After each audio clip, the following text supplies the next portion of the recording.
കോഴിക്കോട് പട്ടണത്തിൽ അറബിക്കടലിന്റെ തീരത്ത് നിന്നും 100 മീറ്റർ അകലെയാണ് കുറ്റിച്ചിറ മിസ്കാൽ പള്ളി. കടൽ കടന്നെത്തിയ യമൻ വ്യാപാരി നാഖൂദ മിസ്കാൽ നിർമ്മിച്ച മുസ്ലിം ദേവാലയമാണിത്. അദ്ദേഹത്തിന്റെ പേരിൽ തന്നെയാണ് പള്ളിയും അറിയപ്പെടുന്നത്. 1343 നാഖൂദ മിസ്കാൽ വ്യാപാരത്തിനായി ഇവിടെ എത്തിയത്. ഈ നാടിനോടുള്ള സ്നേഹത്താൽ ഇവിടെ നിന്നും ലഭിച്ച വരുമാനത്തിന്റെ വലിയൊരു പങ്ക് ഇവിടെ തന്നെ ചെലവഴിച്ച വിദേശ വ്യാപാരിയായിരുന്നു നാഖൂദ മിസ്കാൽ. കോഴിക്കോട് സാമൂതിരി രാജാവ് അനുവദിച്ച 83 സെന്റ് സ്ഥലത്താണ് 7 നിലകളുള്ള കേരളീയ വാസ്തുശില്പ മാതൃകയിൽ മനോഹരമായ പള്ളി ഉയർന്നത്.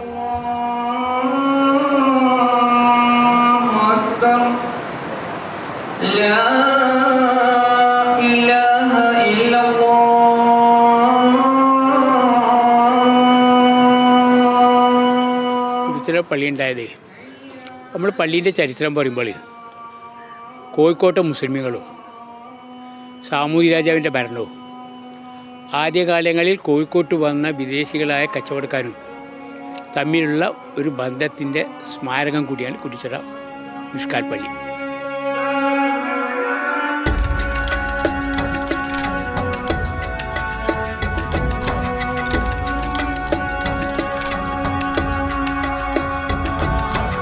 മരത്തിന്റെ തൂണുകളും മേൽക്കൂരയും തട്ടുകളും കൊത്തുപണികളുമെല്ലാം പള്ളിയുടെ പ്രത്യേകതയാണ്. 7 നിലകളുണ്ടായിരുന്ന പള്ളിയിൽ ഇപ്പോൾ തട്ടുകളുടെ എണ്ണം 5 കുറച്ചിട്ടുണ്ട്. മതസൗഹാർദ്ദത്തിന്റെ പ്രതീകം കൂടിയാണ് കുറ്റിച്ചിറ മിസ്കാൽ പള്ളി. 3 തവണ പോർച്ചുഗീസുകാരുടെ ആക്രമണം ഉണ്ടായിട്ടുണ്ട്. 1510 ജനുവരി 3 പോർച്ചുഗീസ് കമാൻഡറായ അൽബുക്കർക്ക് പള്ളി തീവച്ച് നശിപ്പിക്കാൻ ശ്രമിച്ചു. ആ ശ്രമം ചെറുത്തു തോൽപ്പിച്ചത് കോഴിക്കോട് സാമൂതിരിയുടെ പടയാളികളായിരുന്നു.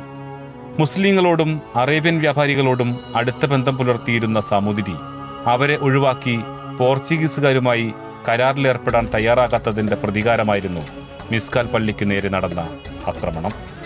2ാം നിലയിൽ പള്ളിക്ക് തീവച്ചതിന്റെ അടയാളം ഇന്നുമുണ്ട്.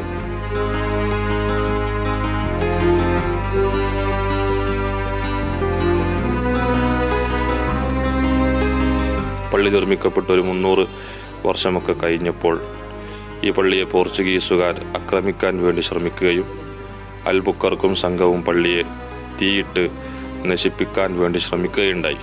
അതിൻ്റെ ഭാഗമായി മുകളിലെ നിലകൾ പൂർണ്ണമായി കത്തി നശിച്ചിട്ടുണ്ട് എന്നും ചരിത്രത്തിലുണ്ട്. ഖാസിമാർക്ക് സഞ്ചരിക്കാൻ ഉപയോഗിച്ചിരുന്ന നൂറ്റാണ്ടുകൾ പഴക്കമുള്ള പല്ലക്ക് 1ാം നിലയിൽ കാണാം.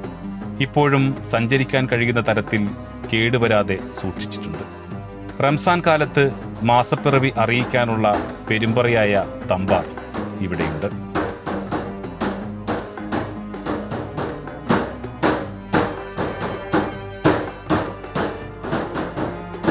ഇന്ന് ദിവസേന 100 കണക്കിന് ആളുകൾ വന്നുപോകുന്ന പള്ളിയാണിത്. പ്രാർത്ഥനയ്ക്കായി എത്തുന്നവർ ഏറെയാണ്. ഇതിനു പുറമെ സഞ്ചാരികളും ചരിത്ര വിദ്യാർത്ഥികളും അറിയാനും പഠിക്കാനും ഇവിടെ എത്തുന്നു.